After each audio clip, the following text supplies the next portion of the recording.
Hello students, welcome to Phi Chima classes in collaboration with City Model College। आज हम लोग class 10th में reflection of light at plane surface को study कर रहे हैं। लास्ट टर्न पर हम लोगों ने रिफ्लेक्शंस और रिफ्रैक्शंस को स्टडी किया था और साथ में कुछ रिफ्रैक्टिव इंडेक्स के फॉर्मूले भी देखे थे और क्वेश्चन भी किए थे। साथ साथ हम लोगों ने कुछ सब्सटेंसेस के रिफ्रैक्टिव इंडेक्स को स्टडी किया था और इंडेक्सेस के द्वारा हमने उनमें लाइट की वेलोसिटी में और वैक्यूम में लाइट की वेलोसिटी में क्या रिलेशन होता है उसको देखा था। हम लोगों ने देखा था कि जब कोई इंसिडेंट रे किसी मीडियम 1 से किसी मीडियम 2 में आती है तो या तो वो नॉर्मल की तरफ बेंड हो जाती है या वो नॉर्मल से अवे हो जाती है। Refractive index of second medium with respect to first medium निकालने के लिए हमने एक फॉर्मूला यूज किया था। Refractive index of second medium respect to 1 होता है speed of light in medium 1 upon speed of light in medium 2। और रिफ्रैक्टिव इंडेक्स का एक फॉर्मूला और था कि यदि इंसिडेंट एंगल आई हो, रिफ्लेक्शन एंगल आर हो, तो रिफ्रैक्टिव इंडेक्स होता है sine I upon sine R. यहाँ आई आपका इंसिडेंट एंगल है मीडियम 1 में और आर आपका रिफ्रैक्शन एंगल है मीडियम 2 में। और जो रिफ्रैक्टिव इंडेक्स है ये सेकेंड मीडियम का रिफ्रैक्टिव इंडेक्स है फर्स्ट मीडियम के रिस्पेक्ट में। और जब इसको निकालने का दूसरा फार्मूला निकाला वो ये था कि फर्स्ट मीडियम में लाइट की वेलोसिटी क्या है, सपोज v1, सेकेंड मीडियम में लाइट की वेलोसिटी क्या है v2। तो रिफ्रैक्टिव इंडेक्स का एक फॉर्मूला और आ गया कि refractive index is equal to velocity v1 जिस मीडियम से लाइट आ रही है अपॉन वेलोसिटी v2 जिस मीडियम में लाइट जा रही है यानी सेकेंड मीडियम। तो इस तरह से हम लोगों ने रिफ्रैक्टिव इंडेक्स को निकाला जिसको हम लोग कहते हैं refractive index of second medium respect to first medium. हम लोगों ने रिफ्रैक्टिव इंडेक्स को दो तरीके से स्टडी किया था। एक तो था absolute refractive index. Absolute refractive index में हम लोग क्या करते थे, एब्सोल्यूट रिफ्रैक्टिव इंडेक्स में हम जब म्यू निकालते हैं तो उसमें जो v1 होता है वो एयर होता है, यानी पहला मीडियम हम एयर या वैक्यूम लेते हैं।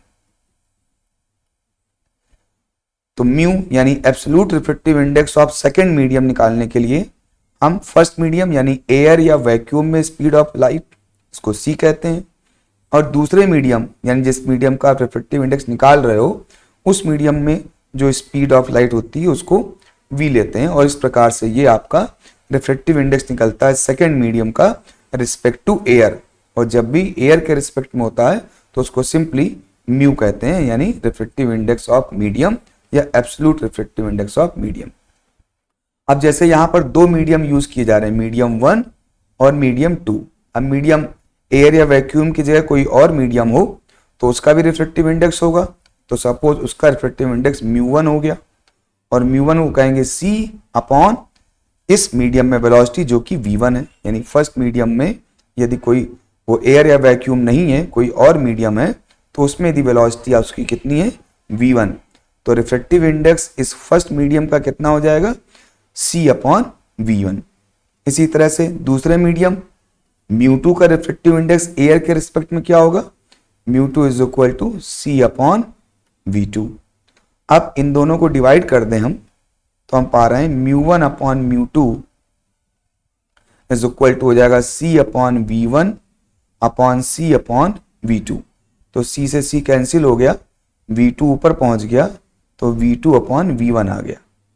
तो μ1 अपॉन μ2 इज इक्वल टू क्या आ गया, v2 अपॉन v1। और यहाँ पे क्या लिखा हुआ देखिए, v1 अपॉन v2 लिखा हुआ।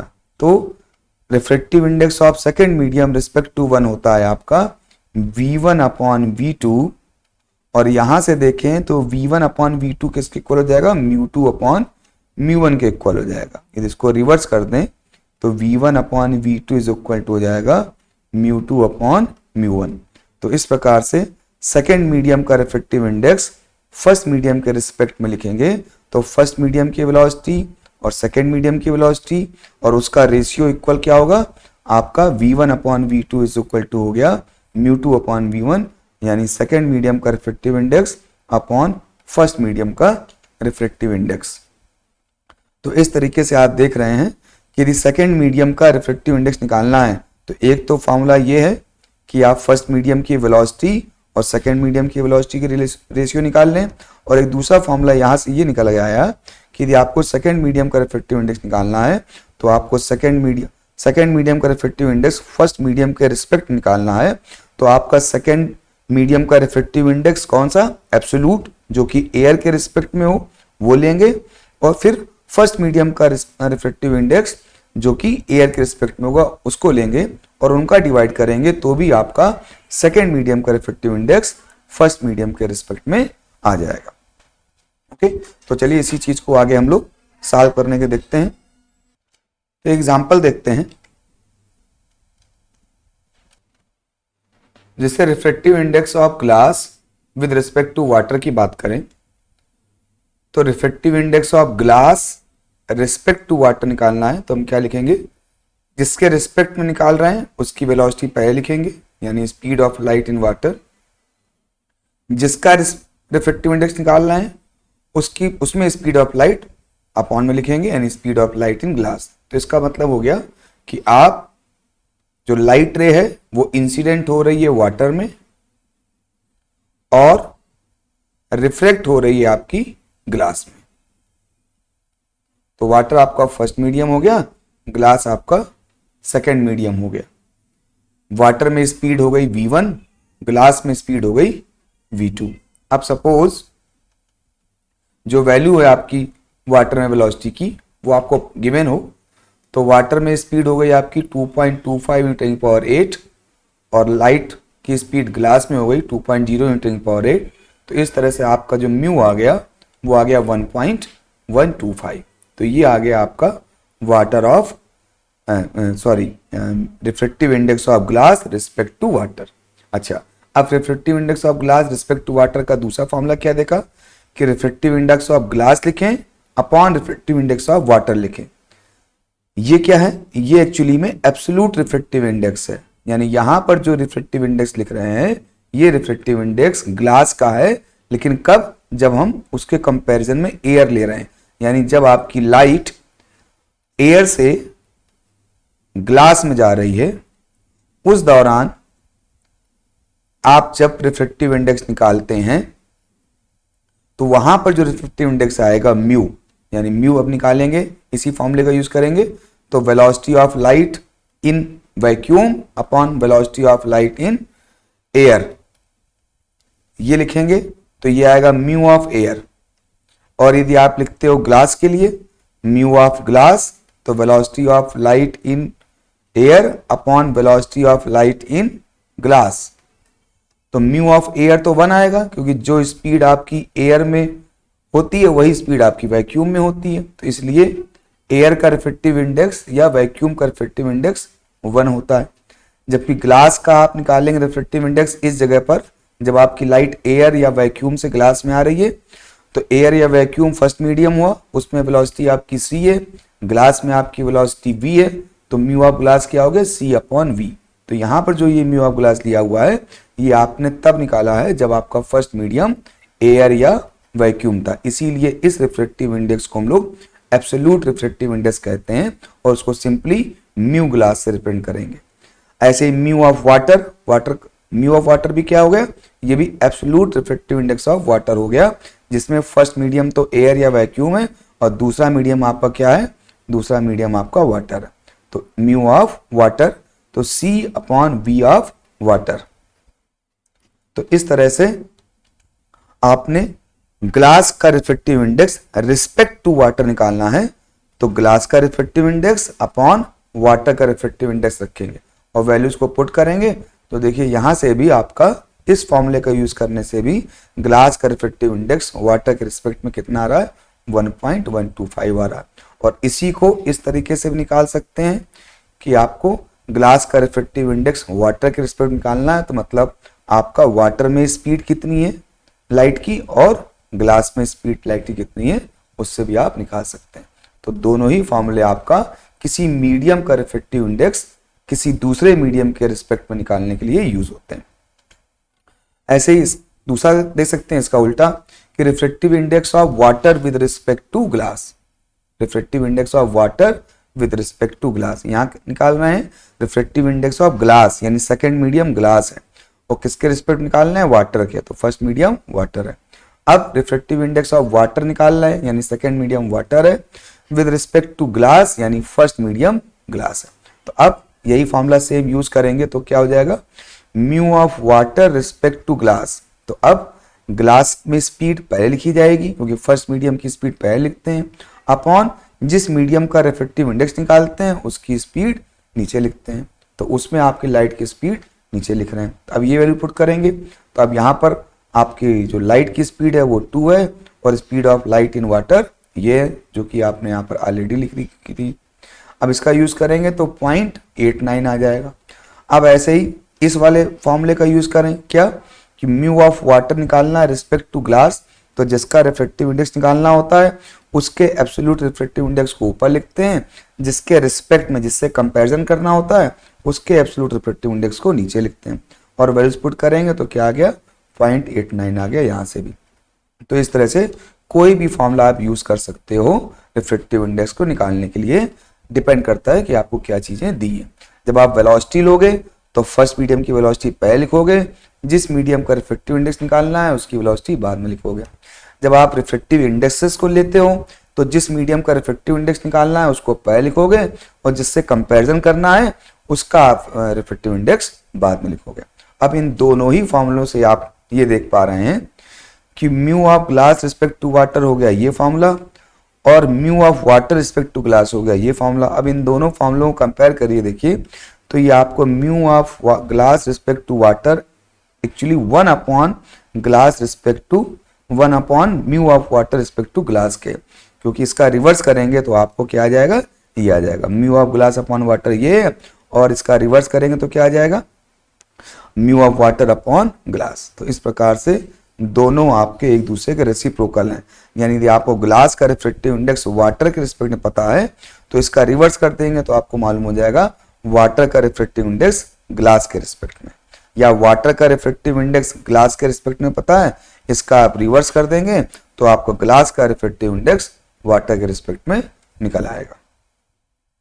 अब नेक्स्ट देखते हैं conditions of a light ray to pass undeviated on refraction, यानी रिफ्रैक्शन के दौरान आपकी लाइट रे डेविएट ना हो, यानी कोई रिफ्रैक्शन ना हो एक तरह से। तो अभी हम लोगों ने देखा था कि जब कोई लाइट रे इंसिडेंट होती है किसी पॉइंट पर तो डायरेक्शन तो उसकी ये होती है, लेकिन या तो वो नॉर्मल की ओर बेंड हो जाएगी या फिर वो नॉर्मल से अवे बेंड हो जाएगी, तो इसको कहते हैं हम लोग रिफ्रैक्शन। लेकिन यदि कोई लाइट रे बिल्कुल परपेंडिकुलर आती है तो वो आपकी स्ट्रेट चली जाती है, इसमें कोई डेविएशन नहीं होता, यानी रिफ्रैक्शन नहीं होता। तो फर्स्ट तो आपका यही हो गया कि when the angle of incidence, यानी एंगल इंसिडेंस 0 है तो आपका कोई आपका रिफ्रैक्शन नहीं होगा, ये हम लोग लास्ट टर्न पे भी पढ़ चुके हैं। ऐसे ही when refractive index of medium 2 is same as that of medium 1, तब भी जैसे ये आपका मीडियम 1 है और ये मीडियम 2 है तो इनका यदि रिफ्रैक्टिव इंडेक्स आपस में सेम है, रिफ्रैक्टिव इंडेक्स सेम का मतलब क्या हो गया, रिफ्रैक्टिव इंडेक्स सेम का मतलब हो गया कि इसका रिफ्रैक्टिव इंडेक्स हो गया c अपॉन इसमें वेलोसिटी और इसका रिफ्रैक्टिव इंडेक्स का मतलब हो गया c अपॉन इसमें वेलोसिटी। तो यदि दोनों मीडियम में वेलोसिटी सेम है तो उनका रिफ्रैक्टिव इंडेक्स भी सेम होगा, यानी एक मीडियम से दूसरे मीडियम में लाइट जब जा रही है तो वेलोसिटी में कोई चेंज नहीं हो रहा है तो वहां पर रिफ्रैक्शन भी नहीं होगा। या एक दूसरे शब्दों में कहें कि दोनों तरफ सेम मीडियम होगा तो भी आपका रिफ्रैक्शन नहीं होगा।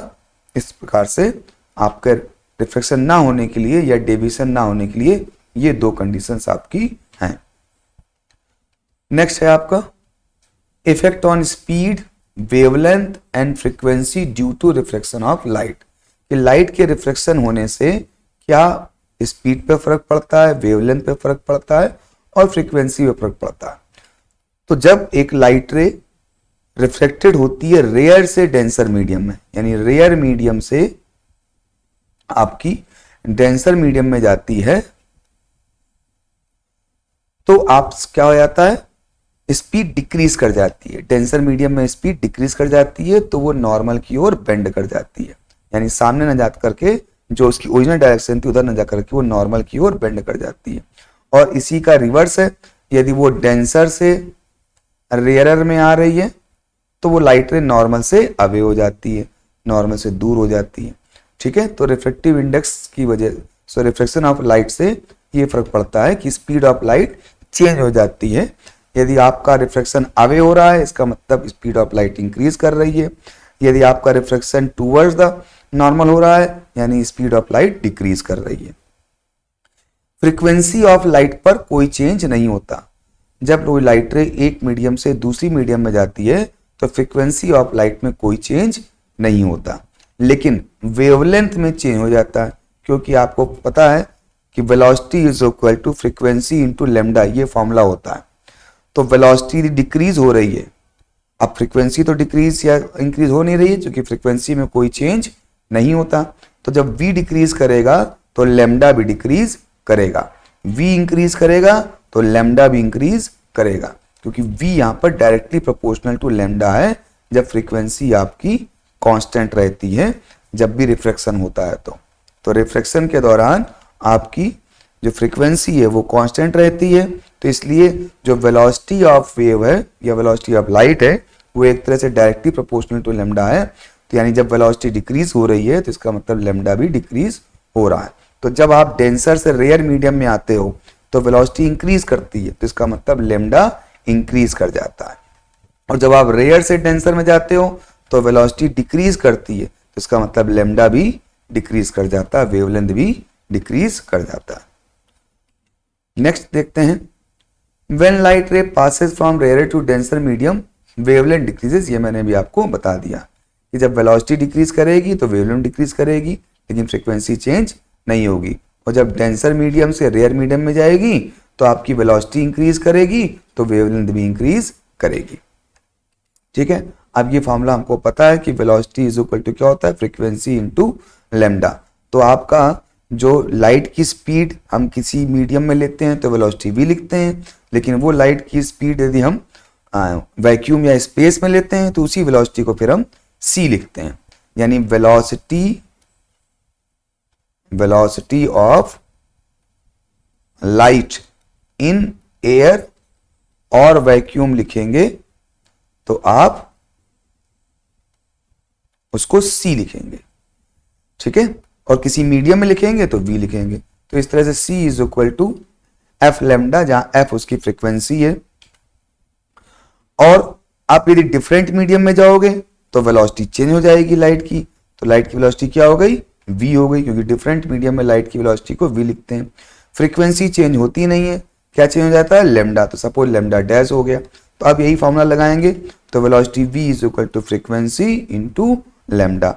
तो वेलोसिटी हो गई v, तो फ्रीक्वेंसी वेवलेंथ हो गई आपकी लेमडा डैश, क्योंकि फ्रीक्वेंसी चेंज हुई नहीं और वेलोसिटी चेंज हुई है तो लेमडा भी चेंज हो गया। हम इन दोनों इक्वेशंस को डिवाइड कर दें तो आप देखेंगे कि c upon V is equal to क्या, f से f कैंसिल हो गया, तो ये क्या आ गया आपका, लेमडा अपॉन लेमडा डैश आ गया। और c अपॉन वी क्या होता है, c अपॉन वी तो म्यू होता है, तो इस तरह से म्यू इज इक्वल टू और क्या आ गया, mu is equal to lambda upon lambda dash भी आपका फॉर्मूला हो गया। तो लेमडा क्या है, ये आपका फर्स्ट मीडियम में वेवलेंथ है, लेमडा डैश क्या है, ये आपका सेकंड मीडियम में वेवलेंथ है। तो इस तरह से रिफ्रेक्टिव इंडेक्स सेकंड मीडियम का फर्स्ट मीडियम के रिस्पेक्ट निकालना है तो उसका एक नया फॉर्मूला ये भी है कि आप फर्स्ट मीडियम में लाइट की वेवलेंथ और सेकंड मीडियम में लाइट की वेवलेंथ का रेशियो निकाल लें तो भी आपका रिफ्रेक्टिव इंडेक्स निकल आएगा सेकंड मीडियम का रिस्पेक्ट टू फर्स्ट मीडियम। अब कुछ और चीजें देखते हैं, जैसे factors affecting the refractive index of a medium. कौन कौन से फैक्टर हैं जो रिफ्रेक्टिव इंडेक्स को इफेक्ट करते हैं, कि जैसे देखें, the refractive index of a medium depends on the following three factors. Three factors हैं जिस पर रिफ्रेक्टिव इंडेक्स किसी मीडियम का डिपेंड करता है। जैसे first, nature of the medium I it's optical density. तो ऑप्टिकल डेंसिटी का मतलब क्या है, जहां पर वेलोसिटी आपकी ज्यादा होती है तो वो रेयर मीडियम हो जाता है, जहां पर वेलोसिटी जिस मीडियम में कम होती है वो डेंसर मीडियम हो जाता है। तो इस तरह जैसे वेलोसिटी ऑफ ग्लास आपकी 2 × 10⁸ है और वेलोसिटी ऑफ वाटर आपकी ज़्यादा है, तो वाटर की वेलोसिटी ज़्यादा है तो इसका रिफ्रैक्टिव इंडेक्स कम है। ग्लास की वेलोसिटी कम है तो इसका रिफ्रैक्टिव इंडेक्स ज़्यादा है। जिसमें आपकी वेलोसिटी जितनी कम होगी उसका रिफ्रैक्टिव इंडेक्स उतना ही ज़्यादा होगा। Second, physical condition such as temperature. Temperature के बढ़ाने से वेलोसिटी इंक्रीज करती है, तो जब वेलोसिटी इंक्रीज करेगी तो रिफ्रैक्टिव इंडेक्स डिक्रीज करेगा। तो इस तरह से with increase in temperature the speed of light in medium increases, so refractive index of medium decreases. The colour of wavelength. Colour of wavelength से क्या फर्क पड़ता है कि the speed of light of all colours is same in vacuum. जो light की speed है वो कोई भी कलर हो वो एयर या वैक्यूम में सेम रहती है, लेकिन जब अलग अलग मीडियम होते हैं तो अलग अलग मीडियम में डिफरेंट डिफरेंट कलर्स की स्पीड अलग होती है।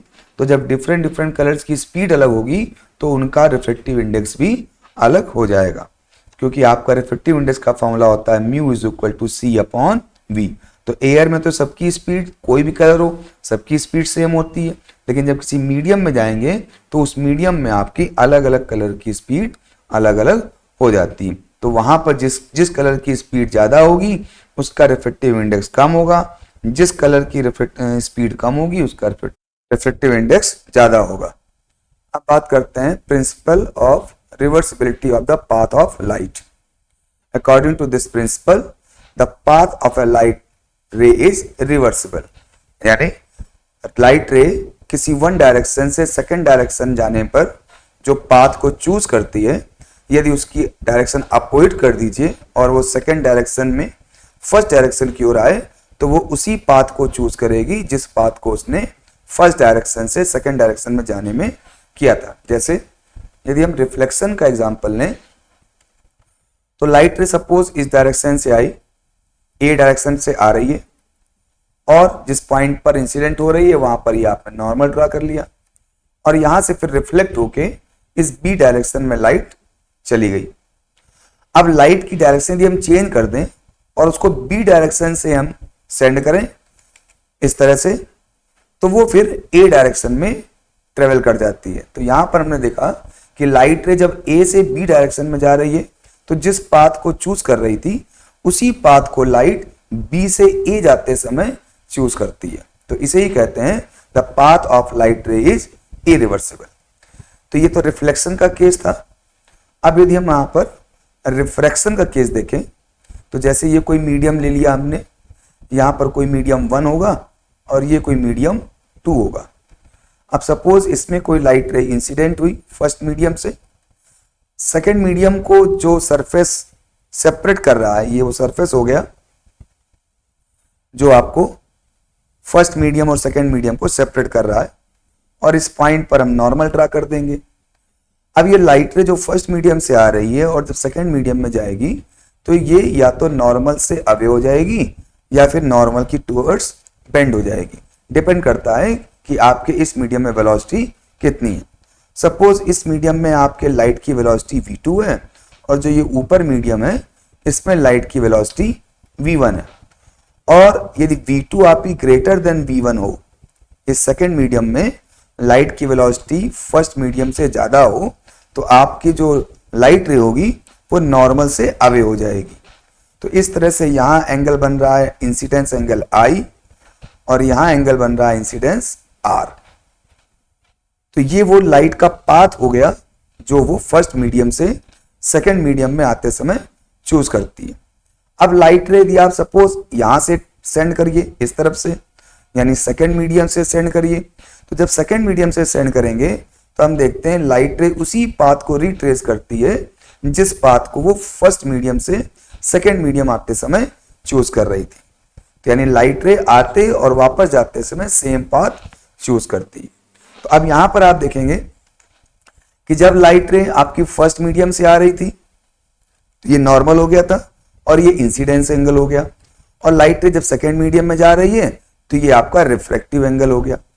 लेकिन यदि यही उसका उल्टा कर दें, लाइट रे सेकेंड मीडियम से जाए और फर्स्ट मीडियम में निकल के जाए, तो यही जो R आपका पहले केस में रिफ्रैक्शन एंगल था अब यहां पर वो इंसिडेंस एंगल हो जाएगा, और ये जो I पहले केस में इंसिडेंस एंगल था अब ये रिफ्रैक्शन एंगल हो जाएगा, क्योंकि सेकेंड मीडियम में यानी फर्स्ट मीडियम से आने के बाद दूसरे मीडियम में जब लाइट जाती है तो वहां पर जो एंगल बनता है वो रिफ्रैक्शन एंगल होता है। अब यदि हम यहां पर देखें कि व्हेन लाइट रे ट्रेवल फ्रॉम मीडियम 1 to 2, जब लाइट रे इस तरफ आ रही थी 1 to 2 आ रही थी, फर्स्ट केस जो था, तो ये आपका जो आई है ये इंसिडेंस एंगल हो गया और ये जो आर है आपका ये रिफ्रैक्शन एंगल हो गया। तब हम रिफ्रैक्टिव इंडेक्स का फॉर्मूला लगाएंगे। रिफ्रैक्टिव इंडेक्स का फॉर्मूले में क्या होता है, इस दो बाद में लिखा है क्योंकि लाइट रे आपकी सेकेंड मीडियम में आ रही है, तो refractive index of second medium respect to first medium, जिस मीडियम से लाइट आती है वो पहला मीडियम होता है और जिस मीडियम में लाइट जाती है वो आपका सेकेंड मीडियम होता है। तो आते समय आप फर्स्ट से सेकेंड में इस तरह आ रहे हैं, तो पहला मीडियम ऊपर हो गया और दूसरा मीडियम आपका नीचे हो गया। तो अब रिफ्रैक्टिव इंडेक्स का फॉर्मूला हम लोग पहले ही पढ़ चुके हैं कि यदि सेकेंड मीडियम का रिफ्रैक्टिव इंडेक्स निकालना है फर्स्ट मीडियम के रिस्पेक्ट में, तो हम सेकेंड मीडियम का रिफ्रैक्टिव इंडेक्स यानी एब्सोल्यूट रिफ्रैक्टिव इंडेक्स को डिवाइड करेंगे फर्स्ट मीडियम के एब्सोल्यूट रिफ्रैक्टिव इंडेक्स से। और साथ साथ में रिफ्रैक्शन के लाभ से पता है कि refractive index of second medium respect to first medium क्या होगा, साइन ऑफ इंसिडेंस एंगल जो यहां पर आई हो गया upon sine of refraction angle जो आपका आर हो गया। फिर एक और फॉर्मूला निकाला हम लोगों ने कि सेकेंड मीडियम का रिफ्रैक्टिव इंडेक्स फर्स्ट मीडियम के रिस्पेक्ट में निकालना है, तो मतलब जिसके रिस्पेक्ट निकालना है उसमें लाइट की वेलोसिटी क्या है यानी v1 क्या है जिसमें लाइट आ रही है, और जिसका रिफ्रैक्टिव इंडेक्स निकाल रहे हो उसमें लाइट की वेलोसिटी क्या है यानी v2। तो ये पूरा फॉर्मूला हम लोगों ने चेक किया था। इस तरह से आपका फर्स्ट मीडियम से सेकेंड मीडियम आते समय रिफ्रैक्टिव इंडेक्स इस तरह से हम लोग निकालेंगे। अब लाइट रे हम सेकेंड मीडियम से फर्स्ट मीडियम में ले जा रहे हैं। जब ऐसा करेंगे तो ये जो आर है आपका, ये आर आपका इंसिडेंस एंगल हो जाएगा और ये जो आई है आपका ये रिफ्लेक्शन एंगल बन जाएगा। तो अब light ray is travelling from medium 2 to medium 1, इस सेकेंड मीडियम से फर्स्ट मीडियम में लाइट को जा रहे हैं, लेकिन पाथ वो वही ट्रेवल कर रही है जो आप फर्स्ट से सेकेंड मीडियम करते समय कर रही थी। तो यहां पर अब क्या निकालेंगे, जिस मीडियम में लाइट जा रही है वो कौन सा मीडियम हो गया, वो मीडियम हो गया फर्स्ट मीडियम में अब लाइट जा रही है, तो refractive index first medium respect to second medium, क्योंकि सेकेंड मीडियम वो मीडियम है जहां से लाइट रे अभी आ रही है। तो इस तरह से अब जो रिफ्रैक्टिव इंडेक्स की वैल्यू लिखेंगे वो लिखेंगे μ1 2, और μ1 2 का मतलब क्या हो गया, μ1 जिसका निकालना है किसके रिस्पेक्ट में निकालना है, μ2 के रिस्पेक्ट में, तो μ2। अब साइन आई होता है यानी साइन ऑफ इंसिडेंस एंगल, तो यहां पर इंसिडेंस एंगल हो जाएगा आर। क्यों आर हो जाएगा, क्योंकि अब लाइट रे आपकी सेकेंड मीडियम से जा रही है और जिस मीडियम से जा रही होती है उसमें इंसिडेंस एंगल बनता है और जिसमें निकल रही होती है उसमें रिफ्लेक्शन एंगल बनता है। तो जा रही है सेकेंड मीडियम में और सेकेंड मीडियम में एंगल बन रहा है आर, तो इसलिए इंसिडेंस एंगल हो गया आर। तो sine of incidence angle upon sine of reflection angle, और रिफ्लेक्शन एंगल क्या यहां पर हो गया, रिफ्लेक्शन एंगल हो गया यहां पर आई, क्योंकि जिस मीडियम में लाइट रे निकल रही होती है आफ्टर रिफ्लेक्शन उसको कहते हैं हम लोग रिफ्लेक्शन एंगल। तो अब जब सेकेंड से फर्स्ट मीडियम में लाइट रे जाएगी, सेकेंड से फर्स्ट मीडियम में लाइट रे जाएगी तो आई आपका रिफ्लेक्शन एंगल हो जाएगा। तो जब फॉर्मूला लगाएंगे आपका रिफ्रैक्टिव इंडेक्स का, तो sine of incidence angle upon sine of reflection angle. अच्छा, अब वेलोसिटी के फॉर्म में लिखें तो refractive index of first medium का मतलब हो गया वेलोसिटी ऑफ सेकेंड मीडियम यानी जहां से लाइट रे आ रही है अपॉन जहां पर लाइट रे जा रही है उसकी वेलोसिटी, जैसे यहां पर लिखा था। तो इस तरह से अब जो आपका रिफ्रैक्टिव इंडेक्स का फॉर्मूला आ गया वो ये आ गया।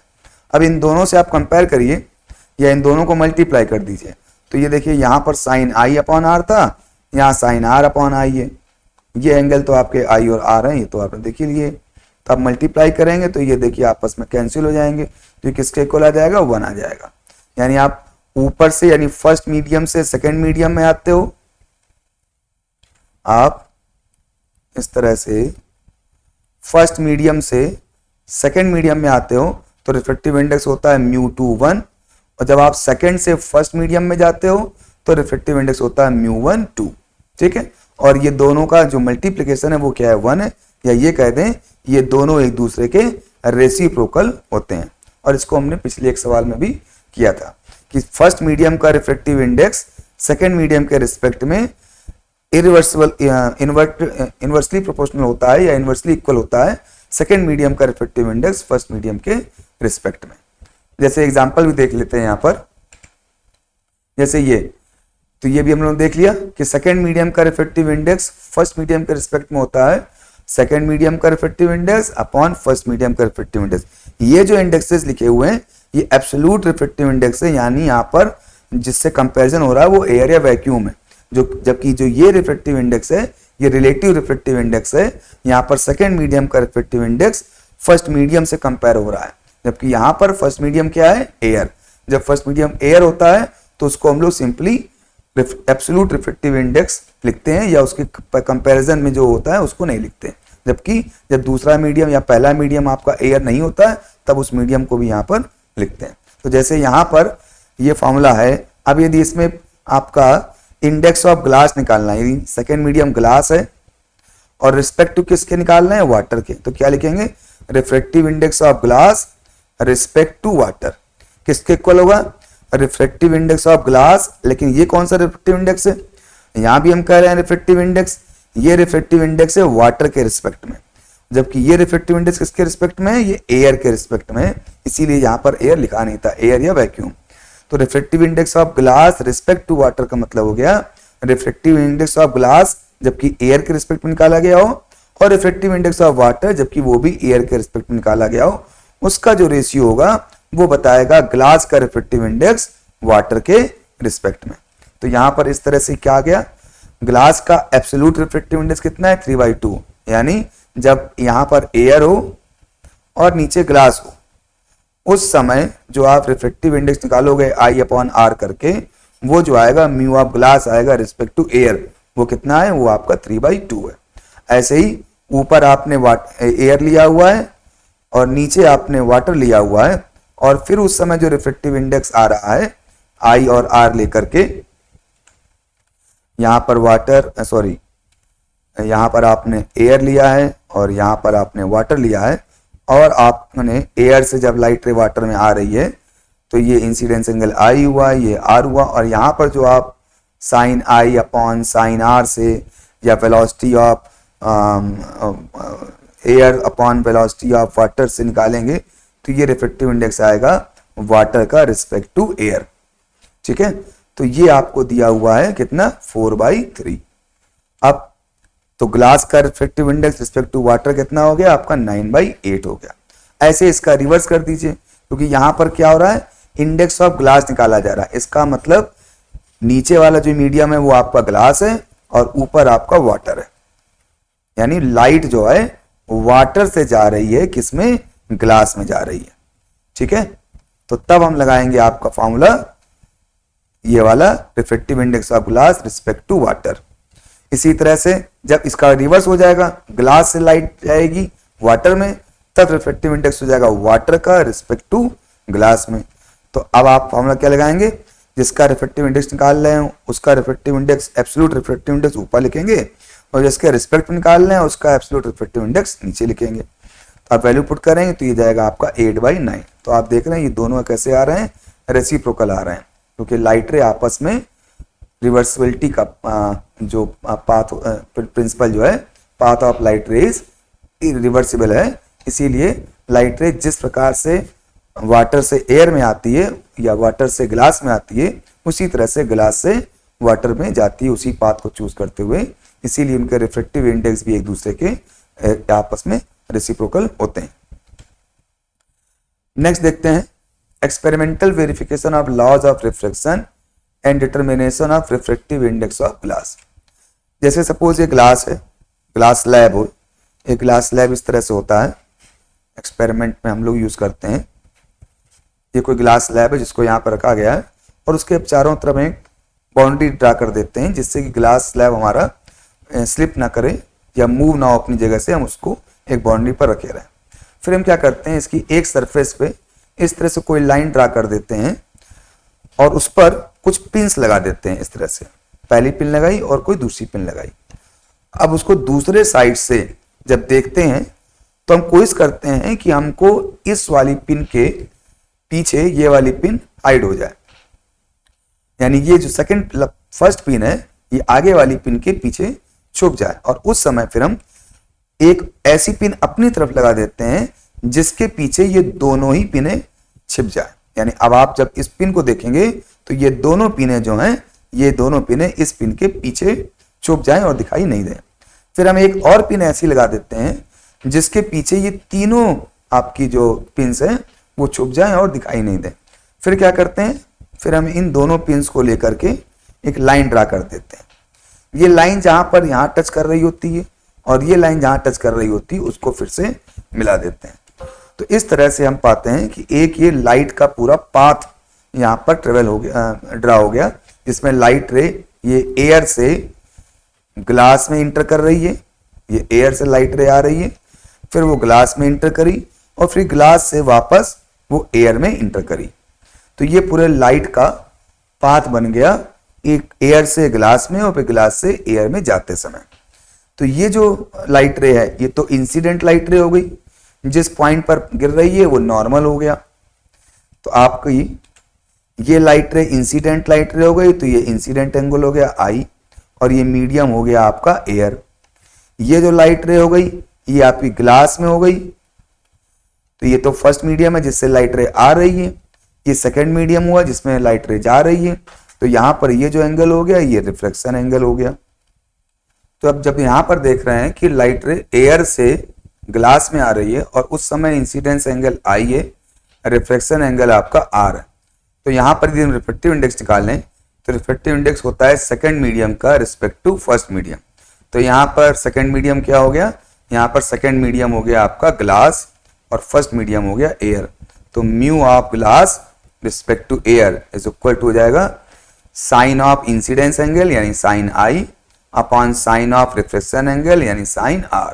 और इसी को आप क्या कर सकते हैं कि velocity of air upon velocity of glass, ठीक है। जिसका रिफ्रेक्टिव इंडेक्स निकालना होता है उसकी वेलोसिटी नीचे रहती है, जिसके रिस्पेक्ट निकालना होता है उसकी वेलोसिटी ऊपर होती है।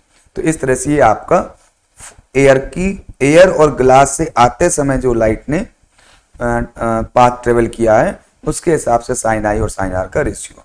फिर यहां पर आप देखिए एक सरफेस ये है, एक सरफेस आपने ये देखा जो कि एयर और ग्लास को सेपरेट कर रहा था। अब एक दूसरा सरफेस ये है जो ग्लास और एयर को सेपरेट कर रहा है, ऊपर ग्लास है और नीचे एयर है। अब यहां पर क्या हो रहा है, इस पॉइंट पर भी एक नॉर्मल ड्रा कर सकते हैं। तो यहां पर लाइट रे ग्लास से आ रही है और एयर में जा रही है, तो यहां पर जो एंगल बनेगा वो इंसिडेंस एंगल होगा इस सरफेस के लिए। तो आप देखिए ये दो पैरेलल लाइन है और पैरेलल लाइन के बीच में किसी एक सेम लाइन द्वारा जो एंगल बनता है वो इक्वल होता है। तो यदि इस तरफ R एंगल बन रहा है तो यहां भी आपका R एंगल बनेगा। और सेकेंड मीडियम यानी ग्लास से जब एयर में जा रही है तो ये उतना ही आपका ये रिफ्लेक्शन एंगल बनेगा जितना कि यहां पर था। क्यों? क्योंकि आपने देखा कि जो रिफ्रेक्टिव इंडेक्स एयर और ग्लास के बीच में होता है उसका रिवर्स ग्लास और एयर के बीच में होता है। तो यहां पर इंसिडेंस एंगल I था तो रिफ्लेक्शन एंगल R था। अब यदि यहां पर इंसिडेंस एंगल R है तो रिफ्लेक्शन एंगल I होगा, क्योंकि डायरेक्शन जो है लाइट की वो अब ग्लास से एयर में हो गई है। यहां एयर से ग्लास में जा रहा था तो I से R बन रहा था, अब यहां ग्लास से एयर में जा रहा है तो R से I हो जाएगा। तो अब यहां पर रिफ्रेक्टिव इंडेक्स लगाएंगे तो यहां पर बनेगा refractive index of second medium. तो सेकंड मीडियम यहां पर क्या है, एयर है, तो mu of air respect to क्या हो जाएगा, ग्लास, इज इक्वल टू क्या हो जाएगा, साइन ऑफ इंसिडेंस एंगल। और इंसिडेंस एंगल अब क्या होगा, अब हो जाएगा ये R, तो साइन R। रिफ्लेक्शन एंगल क्या हो जाएगा, ये I हो जाएगा, तो साइन I। तो इस तरह से आपका यहां पर रिफ्रेक्टिव इंडेक्स ये हो जाएगा आपका सेकेंड सरफेस से आप निकालोगे तो एयर का रिफ्रेक्टिव इंडेक्स ग्लास के रिस्पेक्ट में, और फर्स्ट सरफेस से निकालोगे तो ग्लास का रिफ्रेक्टिव इंडेक्स एयर के रिस्पेक्ट में आप निकाल सकते हैं। और इसी प्रकार से ये आपका लाइट रे का पूरा पाथ हो गया आपके ग्लास स्लैब के द्वारा। तो अब नेक्स्ट है लैटरल डिस्प्लेसमेंट। लैटरल डिस्प्लेसमेंट क्या होता है, आप देख रहे हैं कि यहां पर जो एंगल बन रहा था वही एंगल आपका यहां पर बन रहा है। तो ये बात हमेशा ध्यान रखने की है, जब किसी एक मीडियम से दूसरे मीडियम में लाइट रे जाएगी और उसी दूसरे मीडियम से पहले मीडियम में लाइट रे वापस आएगी तो वही सेम एंगल बनेंगे जो आपका फर्स्ट मीडियम में यदि यहाँ आई बन रहा था तो फिर दोबारा से फर्स्ट मीडियम में लाइट रे आएगी तो फिर से आई एंगल ही बनेगा।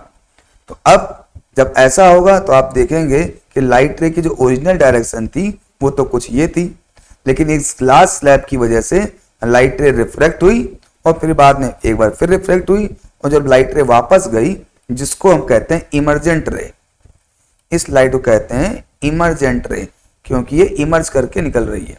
ये हो गई आपकी इंसिडेंट रे, ये हो गई आपकी रिफ्रैक्टेड रे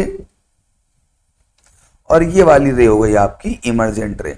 इमर्जेंट रे भी रिफ्लेक्टेड रे ही है लेकिन क्योंकि ये उसी मीडियम में वापस आ रही है जिस मीडियम से इंटर करी थी, एयर से इंटर करी थी और एयर से वापस आ गई, तो इसलिए इसको हम लोग इमर्जेंट रे कहते हैं कि एयर से वो ग्लास में इंटर करी और फिर ग्लास से एयर में वापस आ गई, बाहर निकल आई, तो इसलिए बाहर निकल रही है, इसलिए इसको इमर्जेंट रे कहेंगे। ये जो इमर्जेंट रे है ये अपनी इनिशियल इंसिडेंट रे के पैरेलल है देखिए, और कुछ डिस्टेंस शिफ्ट कर गई है। ओरिजिनल डायरेक्शन आपकी ये थी लाइट रे की, लेकिन इस ग्लास स्लैब की वजह से कुछ शिफ्ट कर गई, तो ये जो शिफ्टिंग हो गई है, ये जो शिफ्टिंग हो गई है कुछ डिस्टेंस से, इसी को कहते हैं हम लोग लैटरल डिस्प्लेसमेंट और इसको डी से रिप्रेजेंट करते हैं। अब इस लैटरल डिस्प्लेसमेंट की वैल्यू किन किन बातों पर डिपेंड करती है उसको देखें। तो पहला तो डिपेंड करती है, depend upon thickness of the medium, यानी ये जो थिकनेस है इसकी टी, ये जितनी ज्यादा होगी उतना ही आपका जो लैटरल डिस्प्लेसमेंट है वो भी ज्यादा होगा। तो more the thickness of the medium more is the lateral displacement. फिर dependence on the angle of incidence, ये आई कितना ज्यादा बन रहा है, जितना ज्यादा आई बनेगा उतना ही ज्यादा ये आई बनेगा, यहाँ पर उतना ही ज्यादा आर होगा क्योंकि जितना ज्यादा आई होगा उससे थोड़ा कम आर होगा, तो यदि आई ज्यादा है तो आर भी ज्यादा होगा, आर ज्यादा होगा तो रिफ्लेक्शन ज्यादा होगा, तो इसलिए लैटरल डिस्प्लेसमेंट भी ज्यादा होगा। तो more the angle of incidence more is the lateral displacement. Depend करता है रिफ्रैक्टिव इंडेक्स पे। अब जितना ज्यादा रिफ्रैक्टिव इंडेक्स होगा उतना ही ज्यादा लाइट को रिफ्लेक्ट करेगा, जितना ज्यादा लाइट को रिफ्लेक्ट करेगा उतना ही इमर्जेंट रे का डिस्प्लेसमेंट भी ज्यादा होगा। तो more the reflective index of the medium more is the lateral displacement. फिर एक है lateral displacement is more for violet light than for red light. तो ये हमको इसलिए पता है क्योंकि वायलेट लाइट की स्पीड जो होती है वो आपकी रेड लाइट की स्पीड से कम होती है, इसीलिए जो रिफ्लेक्टिव इंडेक्स है वायलेट लाइट का वो ज्यादा होता है reflective index of red light से। तो इस वजह से जब यदि आप उसी सेम एंगल से यहाँ सपोज व्हाइट लाइट आ रही है तो यहाँ पर जब जाएगी तो यहाँ पर आपकी रेड लाइट सबसे कम डेविएट होगी जबकि वायलेट लाइट आपकी सबसे ज्यादा डेविएट होगी और उसका लैटरल डिस्प्लेसमेंट भी सबसे ज्यादा होगा। ठीक है, तो इस प्रकार से हमने लैटरल डिस्प्लेसमेंट को यहाँ पर स्टडी कर लिया। नेक्स्ट देखते हैं multiple image on a thick plane glass plate और थिक मिरर। यानी कोई थिक मिरर है, ये कोई मिरर है काफी थिक है, तो ये इसका हो गया साइनी सरफेस और ये हो गया इसका पॉलिश सरफेस। तो मिरर में एक तरफ आपकी पॉलिश होती है और एक तरफ आपकी साइनी सरफेस होती है। तो जो साइन सरफेस है उसके सामने कोई आपने पॉइंट रखा हुआ है, तो कैसे लाइट रे ट्रेवल करेगी, इस प्रकार की इसकी इमेज बनाएगी। तो ये जो आपका डॉट है, इस डॉट से एक लाइट निकलेगी जो परपेंडिकुलर आपके मिरर पे जाएगी, और जब कोई लाइट रे परपेंडिकुलर टू मिरर आती है तो रिफ्लेक्ट होके वापस ऐसे चली जाती है, और वापस आने का मतलब है कि लाइट रे कहीं यहां से आ रही है और इस तरह से निकल रही है। फिर से देख लें एक बार, लाइट रे क्या होगी, लाइट रे मिरर पे इंसिडेंट करेगी, अब परपेंडिकुलर इंसिडेंट कर रही है तो परपेंडिकुलर ही वापस चली जाएगी और इस तरह से वापस चली जाएगी। और यहां से जब आप इसको देखेंगे तो आपको लगेगा कि ये जो लाइट रे आपको मिल रही है वो कहां से आ रही है, वो यहां कहीं से आ रही है।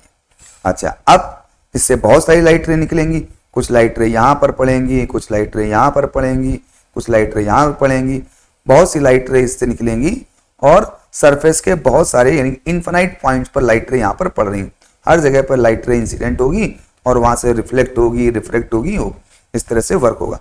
लेकिन हम कुछ लाइट्स को लेकर उनकी वर्किंग को स्टडी करेंगे।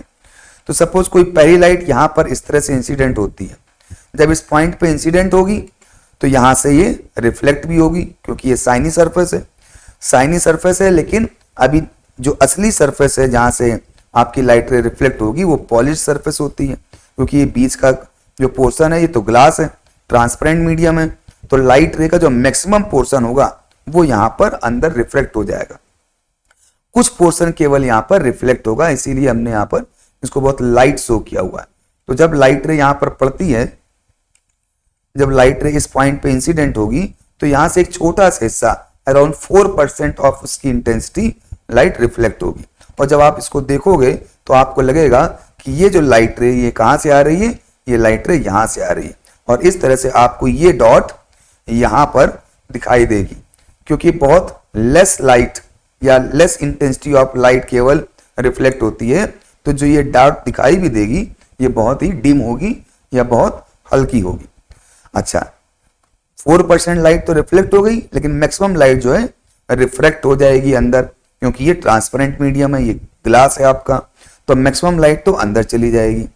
जब रिफ्लेक्ट होगी तो आप जानते हैं कि नॉर्मल से जाना चाहिए तो उसको कोई कहीं यहां पर, और वो नॉर्मल की ओर बेंड हो गई, क्योंकि एयर से ग्लास में जा रही है, तो एयर में लाइट की वेलोसिटी ज्यादा होती है, ग्लास में लाइट की वेलोसिटी कम होती है, इसीलिए लाइट रे आपकी नॉर्मल की ओर बेंड हो गई।